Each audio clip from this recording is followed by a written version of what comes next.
একজন মহিলা রেস্টুরেন্টের মালিক সব সময় এক দুর্গন্ধ এক ভিখারিকে ঠিক তখনই খেতে দিতেন যখন রেস্টুরেন্টে সবচেয়ে বেশি কাস্টমার বেশি থাকতো। তারা এই দুর্গন্ধে সবাই বিরক্ত হয়ে সবাই বাইরে চলে যেত, কিন্তু মেয়েটি কখনো আক্ষেপ ছিল না, বরং ভিখারির পাশে বসে তাকে খেতে দিতেন। শিবকে বলল, আরও খাবার বানাও। ভিখারি খাওয়া শেষ করে যখন চলে যেতে চাইলো, তখন তাকে $500 দিয়ে বলল, জামা কাপড় কিনে নিও। সঙ্গে সঙ্গে রেস্টুরেন্টের কাজের প্রস্তাব দিল।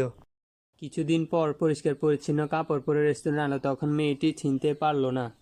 মেয়েটি খুব দয়ালু ছিল, কিন্তু ছেলেটি এক সময় তাকে অনেক ধন সম্পদ এনে দিবে। তাই একদিন রেস্টুরেন্টে অনেক ভিড় করলো। তখনই শিব মেয়েটির কাছ থেকে $10 বাড়ানোর জন্য বায়না করলো। তখন শিবের ছেলেকে রান্না করতে বলল।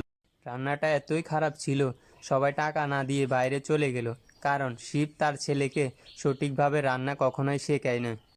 তখন মেয়েটি বলল শিবকে, তুমি এটা কি করলা? এই সময় গ্যাংস্টাররা আবার রেস্টুরেন্টে খেতে আসলো। শিব তখন বায়না করতে লাগলো। মেয়েটি তখন বলল শিবকে যে $5 বেশি দিবে, কিন্তু সে বলল না, $10 বেশি দিতে হবে। যদি রাজি থাকো তাহলে বলো, আমি এই রান্না করব। তখন ছেলেটি বলল, আমি রান্না করতে পারি। যখন ছুরি হাতে নিল, সবাই অবাক হয়ে তাকালো, কারণ ছুরির চালানোর দক্ষতা সবার চেয়ে অনেক বেশি ছিল। শিব শিব এগুলো দেখে রেগে গেল এবং উপকরণগুলো সবগুলো ফেলে দিল, কিন্তু ছেলেটি প্লেটে সবগুলো নিয়ে নিল। মেয়েটি সঙ্গে সঙ্গে লোকজনকে ডেকে শিবকে ধরে ফেলতে বলল, সাবধান করলো। এরপর ভিখারি তার রান্নার দক্ষতা দিয়ে রান্না করলো। প্রথম পদ রান্না করার পর মেয়েটি খেলো এবং অনেক স্বাদ পেল। এরপর সবাই খেলো।